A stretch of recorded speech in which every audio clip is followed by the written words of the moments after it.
사도행전 21장 17절부터 36절까지를 오늘 보겠습니다. 오늘도 이제 끝나고 연습도 해야 되고요. 하니까 우리 한번 보도록 할게요. 먼저 네모를 칠게요. 지난번에 16절까지만 쳤죠? 네, 오늘은 17절부터 26절까지 네모를 치겠습니다. 17절에서 26절 그리고 27절에서 36절 오늘은 네모가 두 개죠. 두 개. 17절에서 26절 27절에서 36절. 자, 그래서 17절부터의 내용은 예루살렘 교회가 지금 어떻게 분위기가 바뀌어 갔는가라는 거에 대해서 우리가 좀 보고요. 27절부터 36절은 사도 바울이 계속해서 하나님 나라를 위해서 열심히 싸워가고 있는데 그때 하나님께서 어떻게 사도 바울 가운데 행하시는지 그리고 그때에 있어야 할 예루살렘 교회 성도들은 어디 갔는지 이제 우리가 이걸 말씀을 통해서 한번 나눠보도록 하겠습니다. 자, 먼저 17절부터 네모 다 쳤죠? 자, 17절부터 말씀을 보겠습니다. 예루살렘에 이르니, 자, 예루살렘 파란색 장소고요. 예루살렘에 이제 온 거예요. 그러니까 형제들 녹색. 여기서의 형제들은 누굴까요? 이제 우리가 그 앞에 16절에서 가이사랴에 몇 제자가 함께 가며 한 오랜 제자 구브로 사람 나손을 데리고 가니 이는 우리가 그의 집에 머물려 함이라. 나손에게 데리고 갔다라고 하는 거죠. 그래서 나손과 형제들인 거예요. 몇몇 형제들이 우리를 기꺼이 영접하거늘. 그 이튿날 바울이 우리와 함께 야고보에게로 들어가니 야고보에게 녹색. 자, 야고보에게로 들어갔다라고 하는 것은 야고보에게로 들어갔고 거기에 누가 또 있었어요? 장로들도 있는 거예요. 자, 예루살렘에 들어가서 예루살렘에 갔으면 이제 바울과 그 일행들이 어디로 갔겠어요? 교회로 갔겠죠. 예루살렘에 있는 교회로 갔겠죠. 자, 그런데 이때 예루살렘 교회도 우리처럼 교회에 건물이 있는 교회가 아니라 어떤 교회예요? 가정교회. 가정교회였겠죠. 자, 그러면 이제 특별히 우리가 이제 16절에서 나손의 집에 들어갔다라고 하는 건 그의 집이 이제 어쨌든 사람들이 모일 수 있을 만한 정도의 규모가 있는 집이었겠죠. 자, 그런데 이제 예루살렘 교회의 중심이 되어지는 어떤 가정교회일 텐데 예를 들자면 마가의 다락방과 같은 사람들이 같이 모여서 예배도 드릴 수 있고 하는 이제 그런 장소를 이야기하는 겁니다. 그러나 뒤로 가세요. 이제 그런 곳을 얘기하는 거예요. 그래서 예루살렘에 있는 가정교회를 방문했고 거기에 예루살렘 교회의 대표였던 야고보와 다른 장로들 여러 대표들이 같이 있었다라고 하는 거예요. 그러니까 예루살렘 교회의 대표들과 같이 지금 만난 거예요, 바울이. 자, 19절. 바울이 문안하고 하나님이 빨간색 하나님이 자기의 사역으로 말미암아 이방 가운데 하신 일 노란색 자기의 사역으로 말미암아 이방 가운데서 하신 일. 자, 그리고 빨간색으로 하신 일 해주세요. 하나님이 하신 일을 바울이 낱낱이 얘기하는 거예요. 이게 곧 뭐예요? 선교보고를 한 거죠, 지금. 그죠? 3차 여행에 선교보고 한 거예요. 이해되시죠? 바울이 하나님께서 어떻게 일하셨는지에 대해서 이제 이야기를 했을 거예요. 자, 그러면 지도를 보면 3차 전도 여행이 이렇게 있습니다. 자, 3차 전도 여행의 주요 사역지는 어디였어요? 어디였을까요? 에베소. 기억나죠? 에베소를 중점적으로 그래서 에베소 지역에서 3개월을 회당 중심으로 사람들이 이제 그 전에 제발 꼭 와라. 2차 전도여행 마지막 때. 그래가지고 우리가 하나님께서 인도하시면 올 수 있으면 꼭 오겠다. 그래서 에베소 지역에 가서 말씀을 전합니다. 회당을 중심으로 3개월 동안 말씀을 전해요. 그런데 그곳에서 아시아 지역에 있는 유대인들, 특별히 바울을 대적하는 유대인들로 인하여서 두란노 사원에서 2년 동안 매일매일 성경을 가르칩니다. 그리고 나서 하나님께서 바울과 함께 하시고 그 선교 사역 가운데 함께 하셔서 많은 사람들, 특별히 이제 에베소 지역에 있었던 에베소 지역에는 점치는 사람들, 이런 사람들이 많이 있었죠. 이방신을 섬기면서 점치는 주술사들, 이런 많은 사람들이 주께로 돌아오게 되고, 그리고 심지어 그곳에서 바울이 손수건을 얹거나, 그쵸? 바울의 앞치마만 얹어도 사람들이 낫는 거예요. 귀신이 떠나가는 거예요. 그러면서 많은 사람들이 주께로 돌아오고 많은 부흥의 일들이 일어나게 됩니다. 그래서 에베소 지역이 사도적인 센터가 돼서 소아시아 서쪽 지역, 그래서 이제 이쪽으로도 계속해서 교회들이 세워지죠. 이 서쪽 지역까지 제자들이 가서 복음을 전하게 되는, 그래서 선교적인 요충지가 에베소 지역이 됐던 게 3차 전도 여행이었고, 이제 바울이 지금 이렇게 선교 여행을 하면서 중심 지역을 거점 지역으로 삼고, 그리고 그곳을 중심으로 복음을 전하고 거기에서 제자들을 통해서 주변 지역으로 확대되어 가는구나 라고 하는 걸 계속되어진 그 선교의 노하우를 통해서 이걸 깨닫게 되죠. 기억나시죠? 자, 이제 그렇게 해서 어떻게 하나님께서 역사하셨는지를 말씀을 하고, 그리고 이제 갔다가 마게도냐 지역으로 넘어갔다가 이쪽에서 사람들 때문에 다시 여기서 이제 어려움을 당할까봐 다시 하나님께서 이렇게 보내시고 중간에 풍랑도 만나고요. 그쵸? 그리고 드로아 지역에 있을 때 유두고가 떨어져가지고 죽었다가 살아나기도 하고, 그쵸? 그렇게 하고 이제 오는 동안에 많은 선지자들, 예언자들을 통해서 하나님의 음성 듣는 많은 사람들을 통해서 예루살렘에 가지 말아라? 가지 말아라 라고 하면서 정으로, 사랑으로 말리는 어떤 이런 여러 가지 방해들도 있음에도 불구하고 지금 예루살렘 지역에 도착을 해서, 그쵸? 예루살렘 지역에 도착을 해서 지금 제자들과 함께 야고보와 많은 장로들과 함께 만난 거예요. 이 모든 일들을 이야기할 때 바울의 마음은 어땠을까요? 여러분 한번 생각해봐. 어땠을까? 뭐죠? 자, 여러분들이 이 토요일 날 우리가 세미나를 했어요. 내적 치유 세미나를 했어요. 좋았어요, 안 좋았어요? 좋았어요. 그 전주에 또 수련회를 다녀왔어요. 좋았어요, 안 좋았어요? 그럼 이제 수련회 때 여러 가지 일들을 친구들이나 가족들이나 아니면 교회 성도들이나 누군가에게 이야기를 할 거 아니에요. 이거를 모르는 분들에게 수련회 어땠어요? 물어보면 뭐라고 얘기할 거 아니야. 그때 여러분들의 마음은 어때요? 좋아요. 신나요. 흥분돼요. 행복해요. 뭐 여러 가지가 있을 수 있겠죠.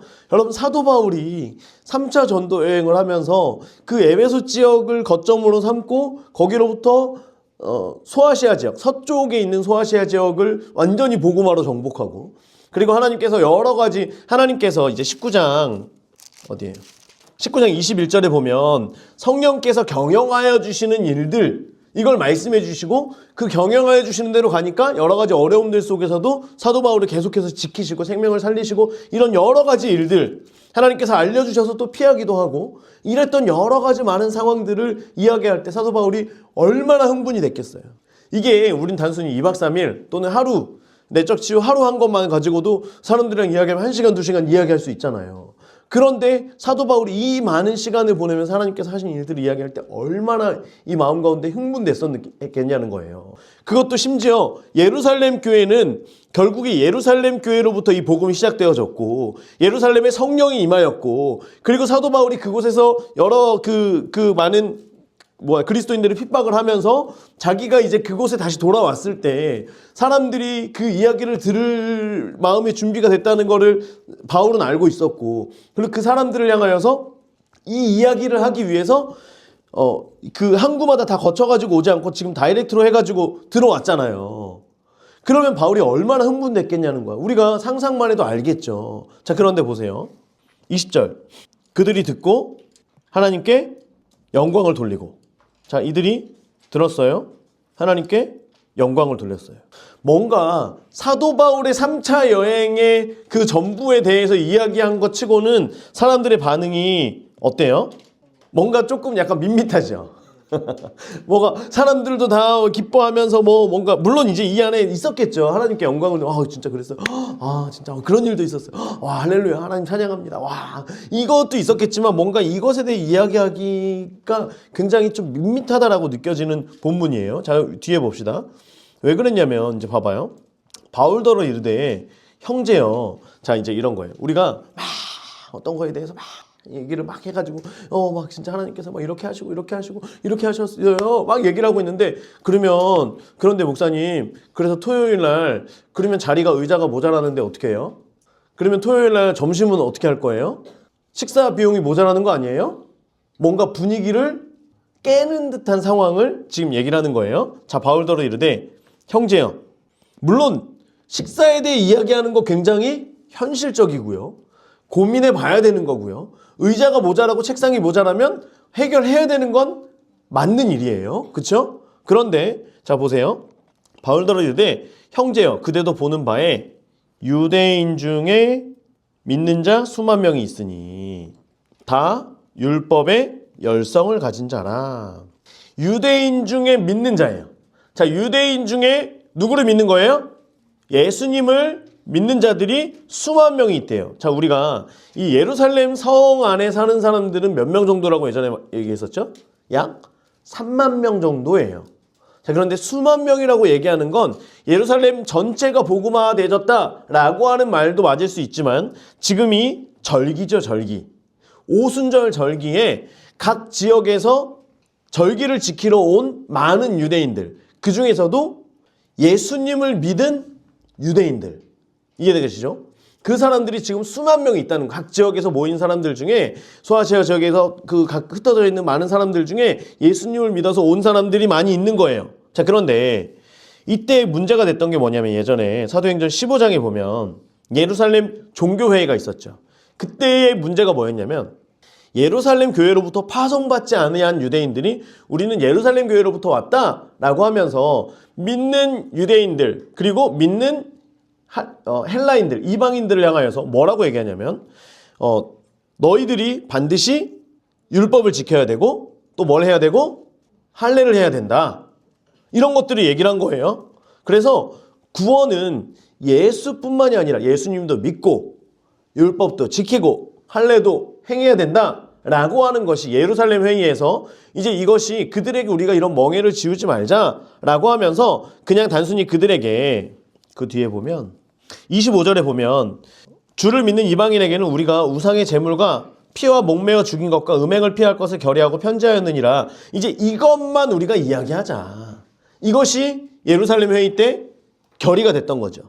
그래서 믿음은 오직 예수를 믿는 것으로부터, 구원은 예수를 믿는 것으로부터 나는 것이고 그 다음에 다른 어떤 율법이나 이런 것들은 지키는 것 좋아. 그리고 믿는 사람으로서 우리가 거룩한 삶을 살아가기 위하여서 지키는 것 좋아. 그런데 그것이 구원받는 길이고 아니라고 하는 것을 규정짓지 말자.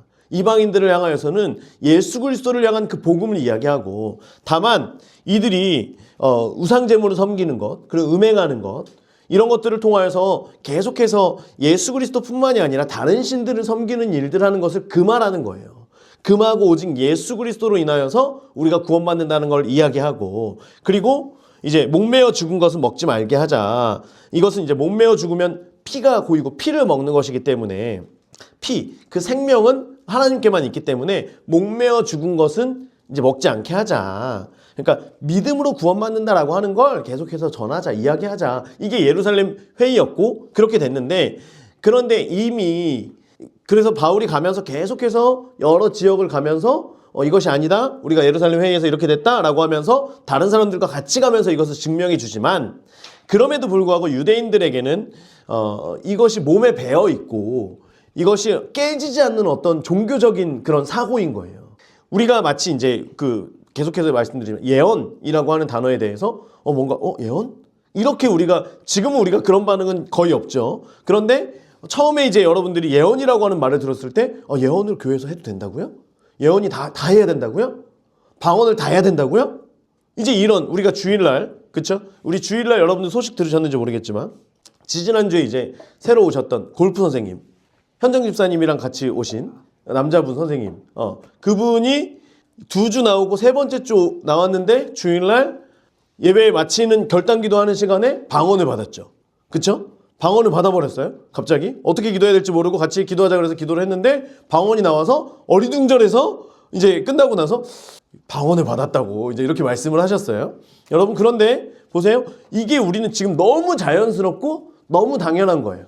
예배 시간에 기도하다가 방언 받는 거 사모하면 성령께서 방언을 주시고 예언을 풀어주시고 이런 게 너무 자연스러운 것인데 이게 풀어지지 않은 교회에 가서 우리는 예배 시간에 기도하면 사람들 방언 받아요. 그리고 나서 끝나면 또 같이 예언을 또 해요. 누구나 다 예언할 수 있어요. 이렇게 말하면 이게 종교적인 어떤 생각과 사고에 있는 전통적인 교회라고 말해야 되나요? 그런 곳에서는 받아들이기 어렵겠죠. 자, 뭐 하다 여기 간 거예요? 그래서 유대인들에게는 굳은 종교적인 사고가 있었던 거예요. 특별히 아직 그것에 대해서 인정하지 않는 수많은 유대인들이 있었다라고 하는 거예요. 그래서 율법에 열성을 가진 사람들이 있었다라고 하는 거죠. 그 사람들이 지금 절기를 지키러 왔어요. 자, 그런데 21절, 내가 이방에 있는 모든 유대인을 가르치되 모세를 배반하고의 고의 X를 치시고요. 모세를 배반하여로 바꿔주세요.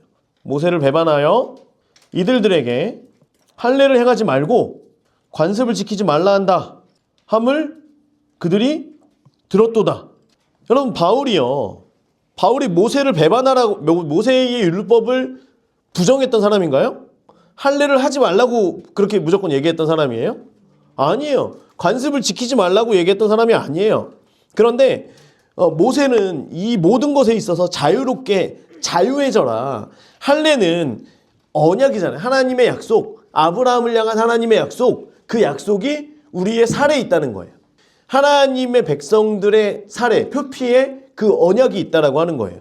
그래서 남자들은 화장실 갈 때마다 뭘 기억하라는 거예요? 하나님의 언약을 기억하라는 거예요. 지금 내가 오줌을 여기 앞에 있는 그 파리 그림에다가 잘 쏘고 있느냐? 남자 화장실 가면 파리 있잖아, 파리. 그거 생각하는 게 아니라 언약을, 이래서 유대인들은 계속해서 아브라함의 언약을 생각하는 거예요. 그러면 하나님의 언약, 아브라함에게 주신 하나님의 약속은 뭐예요? 첫 번째, 큰 민족을 이루게 하겠다. 두 번째, 가나안 땅을 너와 내 자손에게 주겠다. 심지어 가나안 땅을 너와 내 자손, 단수였던 그 자손 예수 그리스도가 그 땅에 오셨죠. 두 번째도 완전히 이루어졌어요. 그렇죠? 세 번째, 그럼 뭐예요? 천하만민이 복받는 대로 오게 하겠다라고 하는 그 약속은 지금 다 이루어지지 않았지만 이루어지고 있죠.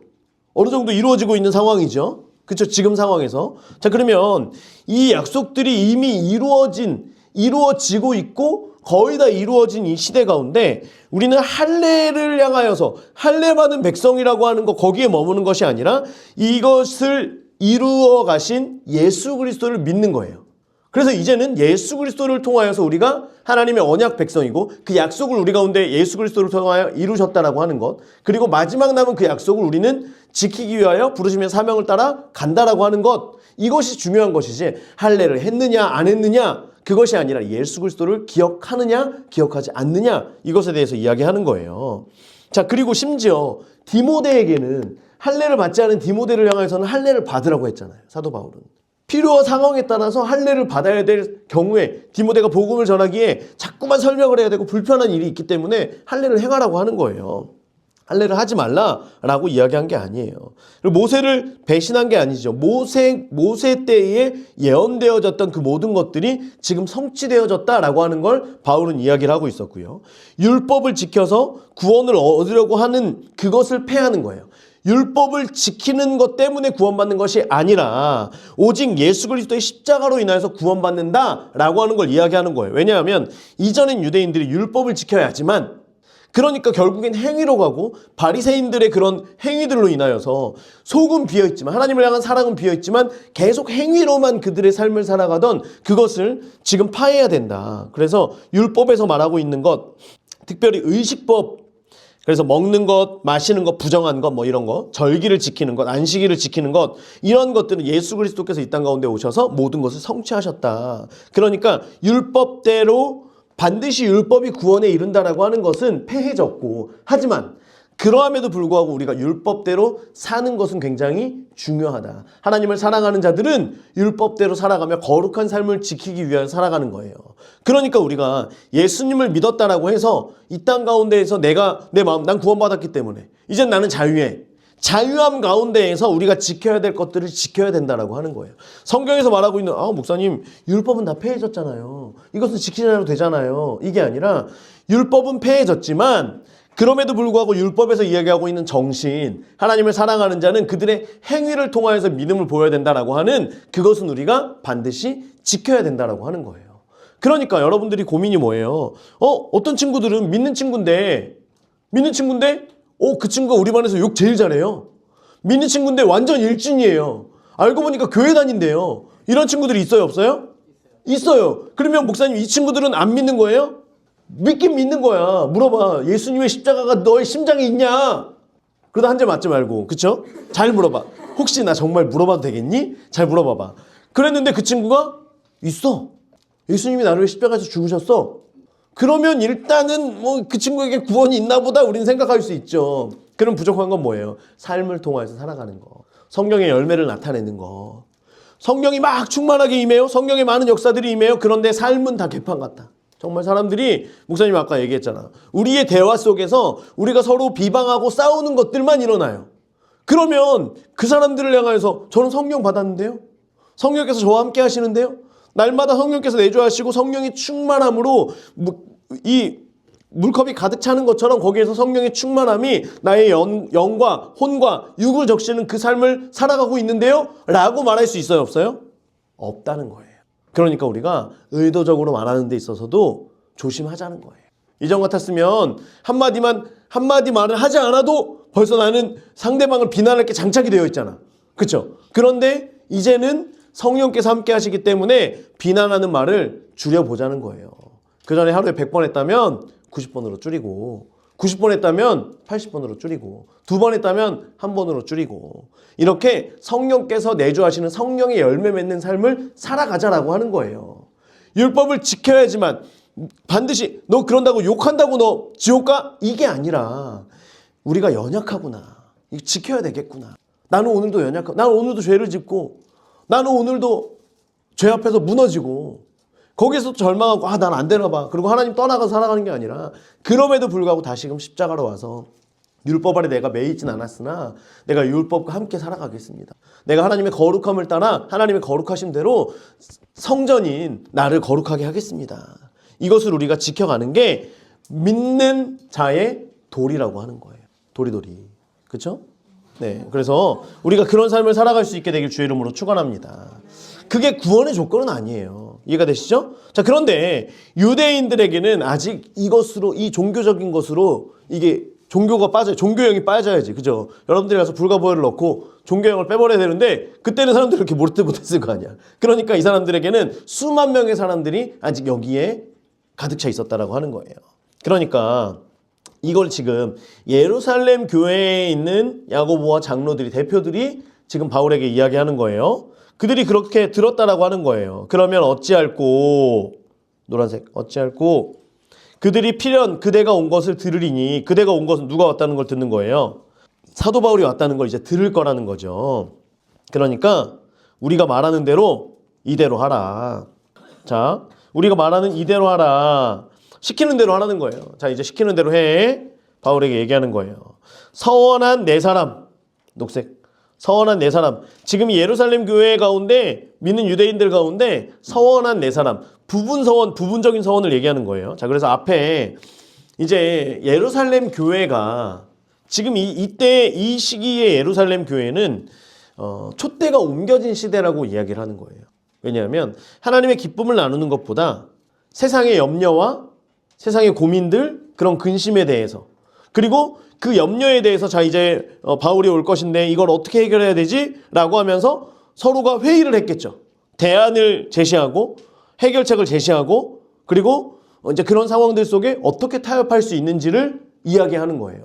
현실에 대한 여러 가지 대책과 간구를 하는 예루살렘 교회로 바뀐 거죠. 원래 예루살렘 교회가 그런 곳이 아니었잖아요. 복음을 이야기하다가 돌 맞아서 스데반 집사가 죽고, 그리고 거기에 있는 사람들을 다 흩었더니 거기에 있는 사람들이 각 지역으로 흩어져서 말씀하신 대로 복음을 전하고 부르심의 사명을 감당하던 사람들이 있는 곳이 예루살렘 교회였는데, 지금 여러분 이때 시기는요, 약 AD 57년으로 봅니다. AD 57년. 성령이 강림하셨을 때, 사도행전 1.8절 성령이 강림하셨을 때의 그때가 AD 30년으로 봐요. 예수님께서 이 땅 가운데 태어나셨을 때를 AD-4년, AD가 아니라 BC 4년으로 보는 겁니다. 그래서 이제 0년에서 4년 전으로 보는 거예요. 그러니까 AD 30년쯤이면 33세에 예수님께서 죽으시고 부활하시고 하늘로 가신 다음에 사람들이 모여서 성령을 선물로 받았을 때가 약 30년 전쯤. AD 30년쯤. 그리고 지금이 한 25년, 26년, 27년 이때쯤 지났을 때예요. 그러니까 한 25년쯤 예루살렘 교회가 지나고 난 뒤에 예루살렘 교회가 지금 어떻게 변해져 갔는지를 우리가 말씀을 통해서 보고 있는 거예요. 이해가 되시죠? 그러니까 사도행전 1장과 지금 여기의 사이는 26년, 7년이 지금 지난 상황인 거예요. 이해되시죠? 계속 물어봅니다. 자, 그래서 자 이제 바울이 온 것을 들으니까 자 이제 우리가 시키는 대로 해라 라고 하면서 서원한 네 사람이 있다는 거예요. 나시린 서원은 부분 나시린이 있고 평생 나시린이 있죠. 평생 나시린은 누구예요? 사무엘, 또 삼손, 이런 사람들이 있고요. 부분 나시린의 일을 하는 거예요. 부분 나시린의 삶을 할 때는 어떤 사람들이 특별히 뭐 제사장인 레위인들이나 이런 많은 사람들이 부정해졌을 때 부분 나시린의 기간을 거칠 때가 있고요. 그리고 하나님 앞에 어떤 서원을 할 때 부분 나시린을 하게 되죠. 바울도 2차 전도 여행 때 부분 나시린의 서원을 하고 나중에 머리를 깎죠. 자, 그런 것처럼 지금 나시린의 서원을 한 사람이 4명이 있는데 이 사람이 이제 거의 끝나가는 거예요. 그러니까 어디 있어요? 그들을 데리고 24절 그들을 데리고 함께 결례를 행하고 그들을 위하여 비용을 내어 머리를 깎게 하라.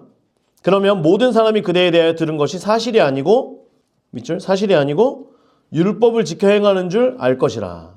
자, 부분 나시린이 끝나게 되면 7일 동안 정결례를 행합니다. 7일 동안 완전히 부정한 것으로부터 이제 멀어지고요. 그래서 나시린을 마치는 기간을 이제 7일을 하고 그리고 나서 8일째가 되면 제사를 드리는데 제사를 드릴 때 번제를 드리면서 1년 된 수양 한 마리를 드려요. 자, 번제물을 드리면서 1년 된 다 흠이 없는 거예요. 여기는 다 흠이 없어야 됩니다. 흠 없는 숫양 한 마리. 자, 그리고 속죄 제물로 1년 된 암양 한 마리.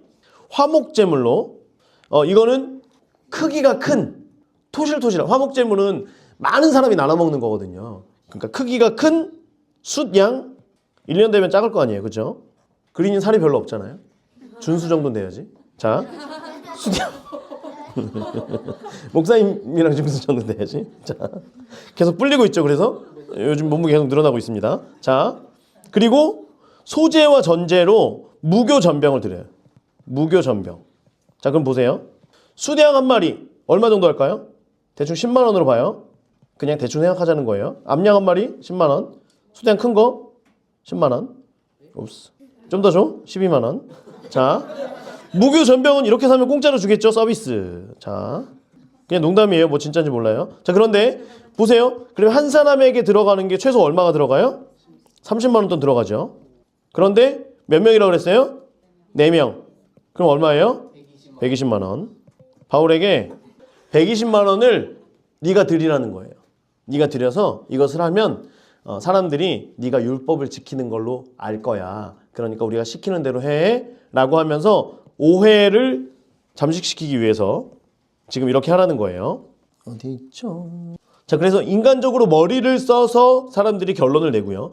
그리고 맨 마지막에 머리를 깎는다라고 하는 건 이 머리는 헌신을 얘기하거든요. 헌신. 머리를 깎아서 온전한 헌신을 하나님께 드린다라고 하면서 나중에 화목제물을 드릴 때에 자른 머리를 같이 태워서 하나님께 올려드립니다.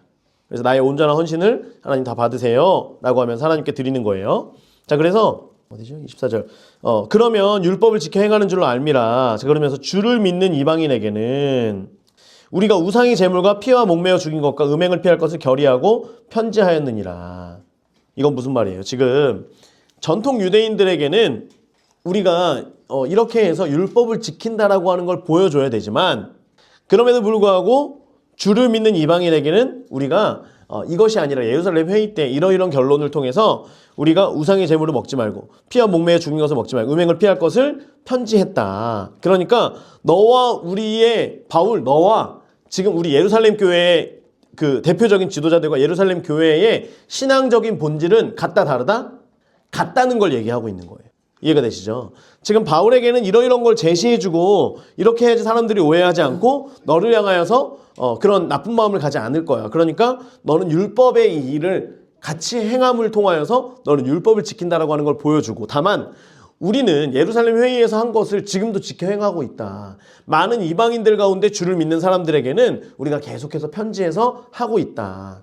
부분 타협이기도 하지만 어쨌든 지금 바울을 계속 바울에게 바울의 마음을 지금 다시 잡으면서 지금 왜 바울이 그렇게 해야 되는지, 그리고 우리의 본질은 상하지 않았다라고 하는 걸 계속해서 지금 말해주고 있는 거예요. 그러면서 이제 기왕이면 안 싸우는 게 좋지 않겠냐, 지금 그 말 하는 거예요, 결국에는. 자, 그래서 바울이 이 사람들을 데리고 이튿날 그들과 함께 결례를 행하고 성전에 들어가서 각 사람을 위하여 제사 드릴 때까지의 노란색으로 제사 드릴 때까지의 결례 기간이 만기된 것을 신고하니라. 바울이 그대로 행했죠. 바울이 장로들과 교회 리더들의 말을 들었어요. 바울은 질서 가운데 있었기 때문에 가서 그렇게 행합니다. 그래서 뒷부분에 이제 제사 드릴 때까지 결례 기간이 만기된 것을 신고했다라고 하는 건, 이제 먼저 가서 제사장들에게 우리가 7일간의 마지막에 정결례 기간이 끝나면 이제 나실의 서원을 마치면서 이런 제사를 드릴 것이니 제사를 좀 준비해 주시기를 부탁합니다 라고 하면서 이야기를 한 거예요. 이해가 되시죠? 자, 그래서 예루살렘 교회가 이전과 너무나 달라졌죠. 이전과는 너무나 달라졌습니다. 많은 사람들은 이걸 보고 촛대가 옮겨졌다라고 얘기를 하고요. 이전에는 많은 여러 가지 위험들 속에 교회는 같이 모여서 함께 기도하고 이런 어려움 가운데에서 하나님 도와주시기를 간구하면서, 그리고 하나님의 음성을 듣고 어떻게 해야 될지, 어떻게 나아가야 될지 이것을 싸웠던 사람이에요. 복음을 전하는 것을 자기의 목숨보다 소중하게 여겼던 사람들이었다라고 하는 거예요. 그런데 지금은 안디옥과 에베소로 성령의 촛대가 옮겨졌습니다. 성령의 강력한 역사가 떠나간 교회의 전형적인 모습을 보는 거예요.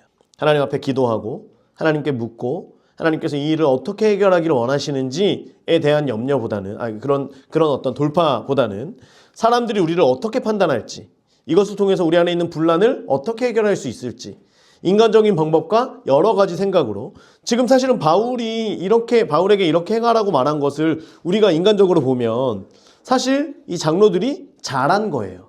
이것을 통해서 분란을 없앨 수가 있잖아요. 그러니까 굉장히 잘한 일은 맞아요. 지혜로운 것도 맞아요.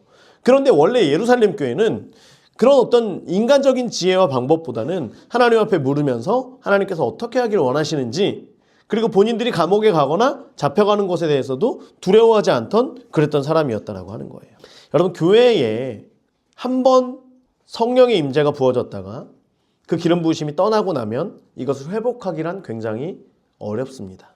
왜냐하면 이전에 우리도 그런 경험 다 했었어요 라고 하면서 사람들이, 그런데 지금은 시대가 달라져, 지금은 상황이 다르잖아, 지금은 그렇게 하지 않아도 되죠, 많은 사람들이 얘기하면서 하나님으로부터 주어지는 그 능력을 잃어버린 교회로 살아가게 된다라고 하는 거예요. 결국에는 어떤 단체를 운영하는 것에 불과하죠. 기업을 운영하고 우리가 어떻게 하면 어려움을 당하지 않고 이 단체를 유지할 수 있을까, 여기에 사람들이 목숨을 걸게 되는, 이것을 위하여서 본인들이 가지고 있었던 어떤 중요한 진리와 중요한 어떤 영역도 조금씩 내려놓게 되는 일들을 우리가 말씀을 통해서 보게 됩니다. 그래서 여러분, 중요한 건 뭐냐면 성령께서 우리 가운데에 계속 임하실 수 있도록, 계속 계실 수 있도록 우리가 붙들어야 된다라고 하는 거예요. 난 절대 놓지 않겠습니다. 우리가 다른 것은 몰라도 우리가 성령의 임재만큼은 놓지 않겠습니다. 평생토록 놓지 않고 그 부르심 따라 달려가겠습니다 라고 하는 것. 여러분, 촛대가 옮겨진다라고 하는 건 누구에게도 예외가 없어요. 누구에게도 예외가 없어요. 한국 교회가 예전과 많이 달라졌죠. 그렇죠? 80년대, 90년대. 우리 친구도 모르는구나.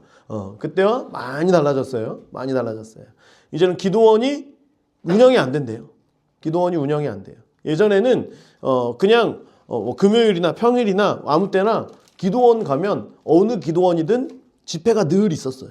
그래서 목사님이 2000년대 후반 이때까지만 해도, 결혼할 때까지만 해도 그래도 기도원들을 찾으면, 전화해보면 매일 집회가 하루에 3번씩 있습니다. 이런 기도원들이 굉장히 많이 있었고요. 가면 목사님뿐만 아니라 많은 사람들이 와서 개인의 어떤 어려움과 문제와 영적인 돌파를 위해서 많은 기도원들이 있었어요. 기도원이 말 그대로 호황을 누렸어요. 이것은 어떤 기도원이 운영을 잘했다라고 하는 게 아니라 그만큼 성령에 갈급한 사람들이 많이 있었다라고 하는 거예요. 여러분, 그런데 지금은요, 기도원들이 다 문을 닫고 있고요. 기도원이 교회에서 운영하는 운영 자금이 모자라서 기도원이래. 기도원을 다른 곳으로 파는 교회들이 굉장히 많이 있다는 거예요.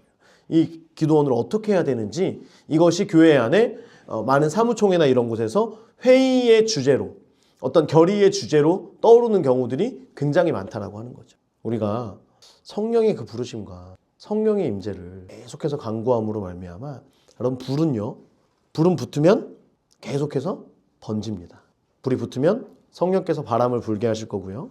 그 바람을 통하여서 우리 주변에 있는 많은 교회들이 성령에 대해서 알게 되는 우리가 어떤 사도적 성령의 그런 근원지가 될 수 있도록 계속해서 돌파를 이루어갈 수 있게 되길 바래요. 그게 단순히 몇몇 사람뿐만이 아니라 먼저 우리 안에 전체적으로 성령의 기름 부으심을 통하여서 계속 사모함을 통해 정말 많은 사람들이 꼭 우리 교회 교인들 이런 것뿐만이 아니라 많은 사람들이 와서 기름 부으심을 받고 성령을 더 갈급해하고 더 사모해서 그분들이 그 불씨 하나가 본인들의 교회로 가면 그 교회가 또 타는 거예요.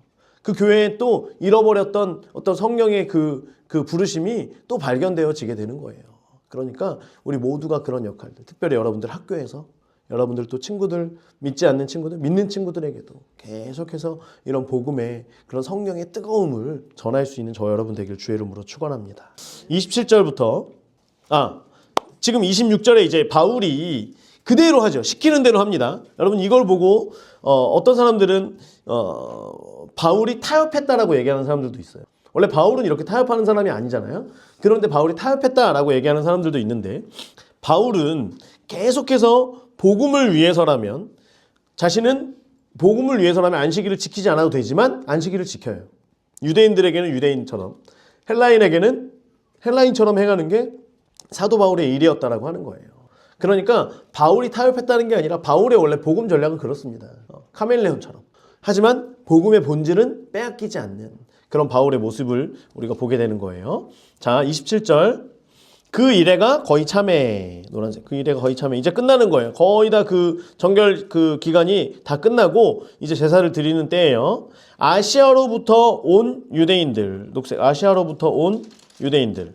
자, 지금 아까 그곳의 오순절 기간 가운데 와서 믿는 유대인들에게는 바울이 가서 이 정결 예식을 행하는 걸 통해서 믿는 유대인들에 대한 오해는 없어졌어요. 그쵸? 믿는 유대인들이 바울을 보고 바울도 율법을 지키네. 됐어요. 자, 그래서 다 된 줄 알았는데 하나님께서 성령께서 경영하시는 건 예루살렘에 가면 핍박을 당할 것이다 라고 하는 걸 많은 예언자들을 통해서도 말씀하셨잖아요. 그런데 이제 그것이 이루어지는 거예요. 아시아로부터 온 유대인들. 아시아라고 하는 건 어딜까요? 에베소 지역이죠. 에베소 지역. 에베소 지역으로부터 온 많은 유대인들. 에베소 지역에서 이 에베소 지역에 있던 유대인들은 열심히 특심이잖아요. 그래서 마게도냐까지 유럽 지역까지 넘어가서 바울을 죽이기 위해서 계속해서 쫓아다니던 사람들이 지금 절기를 지키기 위해서 예루살렘에 왔는데 이 사람들이 성전에서 바울을 보고 모든 무리를 충동하여 그를 붙듭니다. 지금 이 사람들은 믿는 유대인들은 아니에요. 이해가 되시죠? 믿는 유대인들은 아닙니다. 자, 28절. 외치되 이스라엘 사람들아 도우라. 자, 도우라에다가 주황색으로 동그라미 치세요. 이 사람은 각처에서 이제 빨간색으로 우리 백성과 율법과 이곳을 비방하여 빨간색. 이 사람은 누구예요? 바울은 각처에서 가는 곳마다 우리 백성은 누구예요? 유대인들은 누구예요? 선민의식으로 가득 찬 사람들이에요. 이 유대인들이 가장 자랑스러워하는 게 세 가지가 있는데요. 그게 뭐냐면 우리는 하나님의 언약의 백성입니다 라고 하는 거고요. 두 번째, 우리에게는 하나님께서 직접 계시해 주신 율법이 있습니다 라고 하는 거. 또 율법을 지키는 자들입니다 라고 하는 거. 그리고 세 번째는 성전이에요. 성전. 그래서 이곳이라고 하는 건 성전을 얘기하는 겁니다. 성전. 이곳. 지금 그래서 바울이 어디를 비방하고 있다? 성전을 비방하고 있다. 그러니까 유대인들이 가장 자랑스러워하는 그것을 지금 비방하고 있는 거예요. 그런데 여러분 지금 이제는 복음이 온 땅 가운데 열방 가운데 퍼져가면서 이제 이스라엘만의 하나님이 아니죠. 그러니까 이스라엘 백성들만 하나님의 백성이 아니라고 하는 거예요. 예수 그리스도를 통한 믿는 모든 사람들이 하나님의 백성인데 지금 이들은 우리만 여전히 언약 백성이다 라고 얘기를 하는 거고요. 그리고 율법을 지키지 않는다라고 하는 거, 의식법들 이런 것들을 바울이 지키지 않아도 된다라고 얘기하는 이제 그것을 얘기하는 거고요. 죄송합니다. 성전은 사도 바울이 이야기하기를 우리 성령께서 우리 안에 거하시기 때문에 곧 누가 성전이다? 내가 성전이다 라고 얘기를 한 거예요. 내가 성전이다? 아니잖아요. 하나님 계신 곳이 성전이다. 이것이 유대인들의 사고인데 내가 성전이다 라고 얘기하기 때문에 곧 이것은 성전을 더럽힌 것이다 라고 얘기를 하는 거죠. 그러니까 이 세 가지를 비방하여 모든 사람을 가르치는 그 자인데 또 뭐가 있냐면 헬라인을 데리고 성전에 들어가서 이 거룩한 곳을 더럽혔다 얘기하는 거예요. 헬라인은 이방인이라고 얘기하는 거죠. 이방인을 어디로 데려갔다는 거예요? 성전에 들어가서 성전을 더럽혔다는 거예요. 자, 29절 가로 쳐주세요.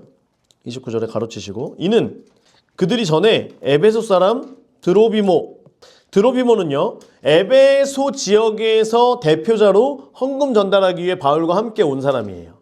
그 중에 하나예요. 드로비모. 자, 곧 에베소 지역에 있었던 유대인들이 드로비모의 얼굴을 알았을까요? 몰랐을까요? 알았겠지요. 이 사람은 유대인이 아니라 헬라인이라고 하는 것, 이방인이라고 하는 것, 거기에서 믿는 자로 바울과 한패라고 하는 것을 알았다라고 하는 거예요. 전에 에베소 사람 드로비모가 바울과 함께 시내 노란색. 이 시내는 성 내를 얘기하는 거예요. 예루살렘 성 내에 있음을 보고 바울이 그를 성전에 데리고 들어간 줄로 생각함이러라. 자, 그러면 지금 헬라인을 이방인을 성전으로 데리고 가서 이 거룩한 곳을 더럽혔다라고 하는 건 사실이에요? 추측이에요? 추측이죠. 자, 이런 거예요. 준수랑 목사님이랑 여기 옆에 있는 무슨 무슨 전집, 술집 있잖아요. 무슨 이름 뭐죠? 전우야? 이름이 전우야? 자, 아무튼 거기 앞에서 목사님이랑 준수랑 거기 앉아가지고 얘기를 하고 있었어요. 그런데 승현이가 다음 주에 오더니 목사님, 난 다 봤어요. 목사님 술집에서 나오는 거 다 봤어요. 목사님 준수 형이랑 술집 앞에서 있었잖아요. 술집에서 있었잖아요. 이렇게 얘기를 하는 거야. 술 마시는 거 봤어요. 지금 이렇게 얘기하는 거랑 똑같은 거예요. 자기들이 예루살렘 성 안에 이방인이 있는 것을 보고 이방인을 데리고 바울이 성전에 들어갔다라고 얘기를 하는 거예요. 이 성전에서는 이방인의 뜰이 있어요. 성전 안에 이방인들이 갈 수 있는 곳은 이방인의 뜰까지예요. 그 다음에 이제 여인의 뜰도 있고요. 이렇게 그 남자의 뜰도 있고 이곳에 갈 때에는 못 가요. 벽이 있어요. 벽 1.3m 때는 벽이 쭉 쳐져 있어요. 그리고 거기 앞에 뭐라고 써 있냐면 어디 적어놨는데 이방인 출입 금지. 그리고 나서 여기에 들어오면 정확히 그거 써놓은 걸 잘 모르겠네요. 여기에 들어오는 이방인은 반드시 죽으리라 이런 말이 써 있어요. 그래서 그 표지가 써 있기 때문에 그냥 그곳에 들어가면 아무나 그 이방인을 죽이면 되는 거예요. 그리고 데리고 간 사람도 함께 죽는 거예요. 이거는 어떤 사회적인 불법이 아니라 그들의 종교법 안에 있는 거예요. 그렇기 때문에 그곳에 이방인을 데리고 갔다라고 하는 걸 사람들이 아는 순간 이것은 바울을 쳐 죽여도 되는 이제 그런 상황인 거죠. 그러니까 사람들을 선동을 한 거예요. 사실에는 관심이 없죠. 여러분, 선동하는 사람들은 사실에 크게 관심이 없습니다. 지금 시대에도 많은 선동하는 사람들이 있죠. 지금 우리 살아가는 시대에도 선동하는 많은 사람들을 보면 그냥 이렇게 저렇게 얘기해. 그런데 그게 사실입니까? 라고 물어보면 저는 그렇게 기억하고 있습니다. 사실입니다. 정확합니다. 그럼 사실에 대한 근거를 보여주세요. 여기 녹음이 있습니다. 여기에 제가 받았던 문자가 있습니다. 아니에요. 그건 없어요. 나는 분명히 그때 그렇게 들었던 것 같은 기억이 있습니다. 난 그랬던 느낌이 있습니다. 이렇게 얘기하면서 증인으로 그리고 많은 사람들을 선동하고 이런 일들이 굉장히 많이 있는 거예요. 그럼 선동하는 사람들은 사실 여부에 관심이 없습니다. 승현이가 목사님 술집에 들어갔잖아요. 사실에 관심이 없습니다. 자, 그냥 선동하는 거. 자, 그러면 거기 있는 대중들은 그거에 대해서 분별할 줄 알까요? 몰라요. 술집에 들어갔다고! 네, 그럴 줄 알았어. 그치? 네, 그럴 줄 알았어. 이제 이렇게 가는 거예요. 자, 그래서 온 성이 30절 어떻게 돼요? 소동하는 거예요. 온 성이 소동하여 주황색 백성이 달려와. 주황색. 모여. 주황색. 바울을 잡아 성전 밖으로 끌고 나가니 문들이 곧 닫히더라. 약간 느낌 오죠? 와우 계속법. 맞아요. 이제 이 헬라어에서는 그리고 자, 사람들이 유대인들이 충동해서 28절에 이스라엘 사람들아 도우라. 아까 주황색 쳤잖아요. 도우라라고 얘기하면서 저쪽 얘기하니까 온 성이 소동함과 동시에 백성들이 달려와서 다 모여서 바울을 잡아다가 밖으로 끌고 나가니까 문이 또 바로 닫히는 거예요. 성전 문이 왜 닫히냐면 성전 안에서 사람이 죽으면 돼요, 안 돼요? 안 돼요. 그래서 성전 안에 가서 제단 뿔만 잡아도 죽지 않잖아요. 그러니까 둘 중에 하나, 둘 다예요. 바울이 혹시라도 사람들을 피해서 여기로 들어왔을 때 사람들이 이 소동 때문에 바울을 그 안에서 죽이면 성전 전체가 불결해지는 거예요. 부정하게 되는 거예요. 그리고 혹시라도 바울이 그렇게 지금 부정한 일을 행한 사람인데 바울이 들어와서 제단 뿔이라도 잡았다가 그러면 바울이 또 풀려나기 때문에 그렇게 하면 풀려나기 때문에 지금 이 레위인들조차도 이 선동에 같이 동참하고 가담하게 되는 거예요. 그래서 문을 닫아버립니다. 닫아버려요. 자, 율법이 너무 중요한 사람들인 거죠. 자, 31절. 그들이 그를 죽이려 할 때에 노란색 죽이려 할 때에 온 예루살렘이 요란하다는 소문이 누구에게 들려요? 군대의 천부장에게. 여러분 성경책 옆에 보면 천부장 이렇게 써 있는 거 있죠. 천부장 중간에 보면 글라우디오 루시아가 그때 천부장이었대요. 그리고 로마 군대는 성전 뒤쪽 안토니아 망대에 있었대요. 이게 무슨 말이냐면 유대인들은 그전에도 우리가 이제 봤었지만 유대인들은 모이는 곳마다 자꾸 폭동을 일으키는 거예요. 자꾸 사람들이 막 많이 모이면 유대인들은 한 명씩 있으면 너무 착해.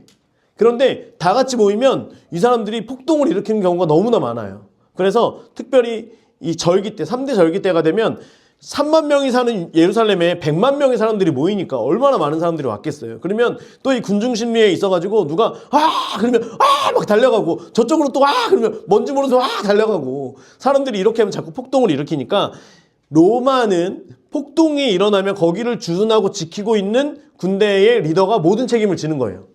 그래서 특별히 이때는 천부장을 아예 보내요. 평소에는 백부장이나 뭐 이런 사람들이 지키다가 천부장을 보내고 그리고 예루살렘 성전이 보이는 뒤쪽에 있는 안토니아 망대에 지금 군인들이 주둔하고 있는데 주둔하다가 이제 이걸 보고 있는 그 병사들이 천부장 지금 폭동이 일어났습니다.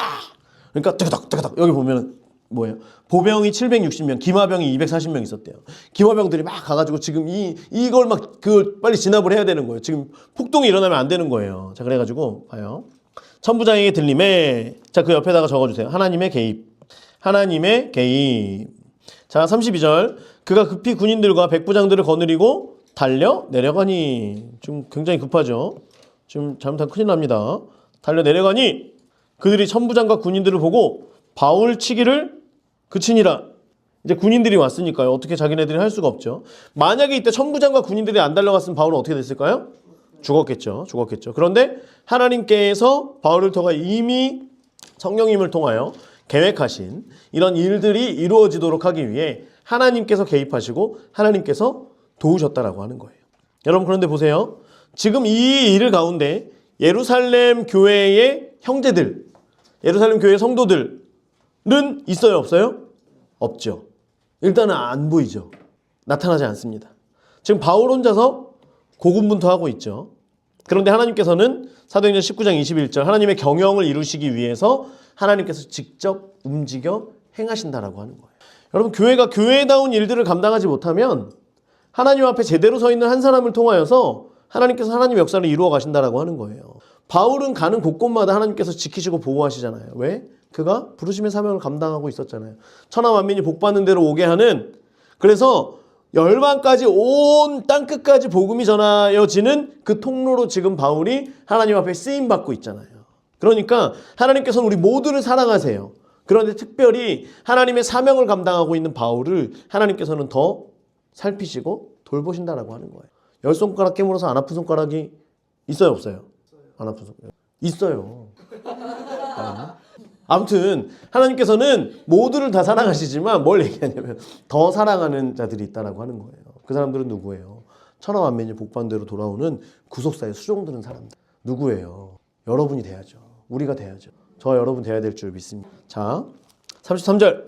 이에 천부장이 가까이 가서 바울을 잡아 두 쇠사슬로 결박하라 명하고 그가 누구이며 무슨 일을 하였느냐 묻는 거예요. 두 쇠사슬로 결박하라는 건 한 팔에 하나씩 쇠사슬을 묶으라는 거예요. 쇠사슬을 두 줄로 묶으라는 게 아니라 한 팔에 하나씩. 그래서 중요한 죄수들은 한 팔에 하나씩 하고 양쪽에 병사들이 한 명이 자기 팔 하나씩. 그래서 뭔가가 일어났을 때 으아! 하면서 도망가려고 하면 한쪽 팔이 또 묶여 있고 이렇게 빨리 조치할 수 있도록. 그래서 이제 양쪽 팔로 묶는다고 해요. 자, 그렇습니다. 자, 이렇게 물어봤는데 34절에 무리 가운데 어떤 이는 이런 말로 어떤 이는 저런 말로 소리치거늘 천부장이 소동으로 말미암아 진상을 알 수 있어요? 없어요? 없어요. 그를 영내로 내려가라 명하니라.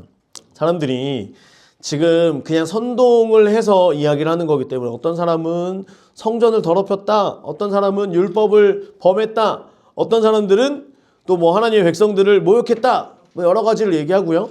어떤 사람은 이방인을 데리고 성전에 들어갔다. 뭐 여러 가지를 얘기하는데 다 말이 달라요. 듣다 보니 바울에게 지금 죄가 정확하지도 않고요. 로마인들이 볼 땐 이것은 종교 문제이기 때문에 그들의 법과는 상관이 없어요. 로마인들 입장에서 볼 땐 바울이 지금 죄가 있어요? 없어요? 없어요. 그런데 지금 이대로 놔두면 사람들 그 군중들 때문에 지금 난리가 날 것 같은 거예요. 그러니까 진상을 알 수 없기 때문에 데리고 가자라고 얘기를 하는 거예요. 그래서 어디죠? 데려가라 명하니라. 자, 그래서 이제 로마인들의 영내로 데리고 갑니다. 자, 21장 11절 왼쪽에 위에 있죠? 아가보가 예언을 하죠. 우리에게 와서 바울의 띠를 가져다가 자기 수족을 잡아매고 말하기를 성령이 말씀하시되 예루살렘에서 유대인들이 이같이 이 띠 임자 누구를? 바울을 결박하여 누구의 손에? 이방인의 손에 넘겨주리라. 그대로 돼요? 안 돼요? 그대로 됐죠. 유대인들이 지금 선동을 일으키고 그래서 어떤 폭동들 가운데서 바울을 잡았는데 바울이 오 하더니 지금 누구의 손에 가는 거예요? 이방인들의, 군인들의, 로마인들의 손으로 지금 가고 있는 상황인 거예요. 그래서 하나님께서 바울을 로마군들의 손에 붙이셔서 보호하고 계신다라고 하는 거예요. 자, 35절.